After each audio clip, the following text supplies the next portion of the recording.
Here is your complete text rewritten into clean, continuous paragraph form with proper punctuation and no headings. Dash dash dash. The enemy guards laughed as they threw Captain Elena, Viper, Delacour into the prison camp. Just another captured pilot, they thought. 3 days later, she was flying their own attack helicopter, hunting the same guards through the forest they believed would be her grave. Captain Elena Delacroix, 32 years old, dark brown hair usually braided in regulation style, and steel-gray eyes hardened by over 2,500 flight hours in some of the world's most dangerous combat zones, had spent 7 years piloting Apache attack helicopters with unmatched skill. Yet to her captors, she was simply an American prisoner who would eventually break and provide valuable intelligence. Elena's journey to becoming one of the Army's most feared helicopter pilots began in Louisiana, where her father, a retired Army aviator, taught her that helicopter combat was more than flying, it was thinking in 3 dimensions, making split-second decisions that could shape entire battles. During advanced training she excelled, especially in high-stress scenarios requiring independent problem-solving. She consistently demonstrated an ability to analyze complex tactical situations and develop innovative solutions that impressed instructors with decades of experience. Elena earned her call sign, Viper, during her 3rd deployment to Afghanistan when she executed a solo attack on an enemy compound holding American prisoners. Her precise strikes and aggressive maneuvering were so devastating that enemy forces described her helicopter as a venomous snake that struck without warning and vanished into the sky. That mission required extreme low-level flying, terrain masking, and tactical daring that pushed the Apache to its limits. Over 7 years, Elena flew 342 combat missions, mastering close air support, tactical transport, and precision attack operations.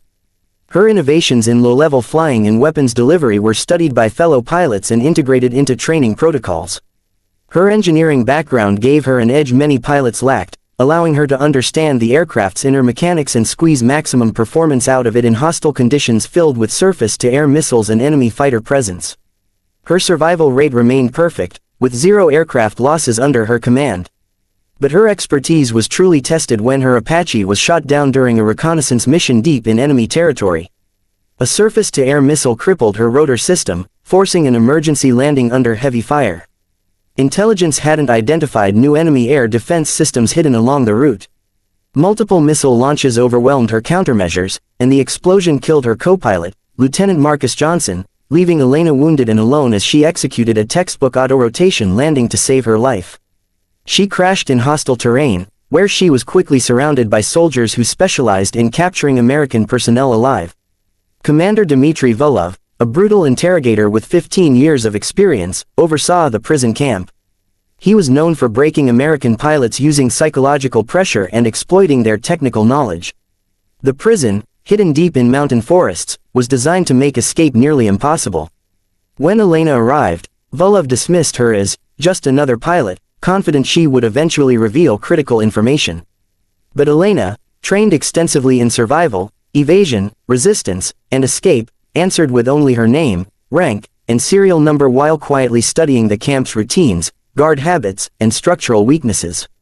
For 3 days she covertly analyzed power systems, communication equipment, defensive positions, and even the helicopter patrols that circled the area. With every passing hour she built a mental map of vulnerabilities her captors didn't realize she was collecting. She noted that enemy pilots flew modified MiL-24 Hind helicopters with predictable patrol patterns, minimal awareness, and sloppy security procedures. The camp defenses were designed to prevent infantry escape, not to guard aircraft from someone who understood them intimately. On the 4th day, Elena learned a group of captured American Special Forces soldiers, led by Sergeant First Class Kevin Thompson, were planning an escape on foot.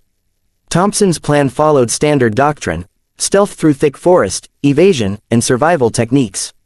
But Elena knew they would fail. "Sergeant, enemy helicopters have thermal imaging," she whispered. "Running gives us 6 hours before they find us." When Thompson asked her what she was thinking, Elena replied with the one idea the enemy never anticipated: what if we took one of their helicopters instead of running from it? Thompson was stunned, but Elena explained she had been studying the Hind helicopters for days. She understood their flight patterns and believed she could fly one despite differences in layout. Rotary wing principles were universal. The plan they formed was unprecedented: overpower guards, position themselves near the enemy's evening refuel point, capture the helicopter intact, evacuate every prisoner, and destroy the camp so it could never hold Americans again. That night, under the distraction of a guard shift change, Elena and Thompson led 12 American prisoners in a coordinated assault on the camp's perimeter. Enemy forces reacted as expected, mobilizing helicopters to hunt what they believed were fleeing foot soldiers. Elena and Thompson intercepted their radio transmissions, confirming the enemy assumed a conventional escape. 20 minutes later, a Hind helicopter approached for refueling. As soon as it landed, Elena's team ambushed the unsuspecting crew. She assessed the aircraft at a glance, fully fueled, armed, and operational.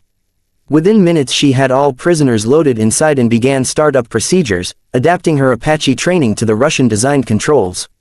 Thompson monitored enemy communications as they mobilized ground units, unaware that their helicopter had been seized.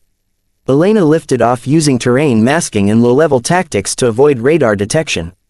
But she wasn't done. "Thompson, I'm going to make sure they can't hold any more prisoners," she said. Then she turned the stolen helicopter back toward the camp. Using the enemy's own aircraft, Elena executed precise strikes that obliterated guard towers, communication arrays, and defensive positions. Her mastery of helicopter combat, now delivered through the Hind, left enemy forces in chaos.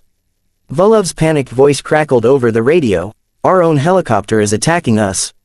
"How is this possible?" Elena replied calmly, "Commander Volov, this is Captain Elena Delacroix, United States Army. You captured a helicopter pilot, and now you're learning why that was a very bad idea." In under 10 minutes, the camp was destroyed. Elena then flew her team toward friendly territory, navigating mountain terrain at low altitude to evade radar. When she radioed American controllers, disbelief filled the airwaves as she confirmed she was flying an enemy helicopter with 13 rescued prisoners aboard. Upon landing safely, Elena's daring escape became legend across military aviation. 6 months later she was promoted to major and awarded the Distinguished Service Cross. Enemy forces, shaken by the incident, became far more cautious about capturing American pilots. Elena eventually rose to lieutenant colonel, training aviators in survival and escape tactics that emphasized adaptive thinking and the truth she had proven: any aircraft can become a weapon in the hands of a trained pilot. Her story asks an important question: have you ever been underestimated by people who believed they had complete control over you, only to discover you were far more capable than they imagined? The guards who mocked Elena learned the hard way that some prisoners are more dangerous in captivity than they ever were in freedom, especially when they seize the very weapons meant to defeat them. Elena Delacroix didn't just escape, she turned her captor's helicopter into the instrument of their destruction, proving that the most dangerous place for an enemy is believing they have you exactly where they want you. If you believe true warriors can turn any situation to their advantage, share her story. Sometimes the greatest victory comes from using your enemy's own strength against them.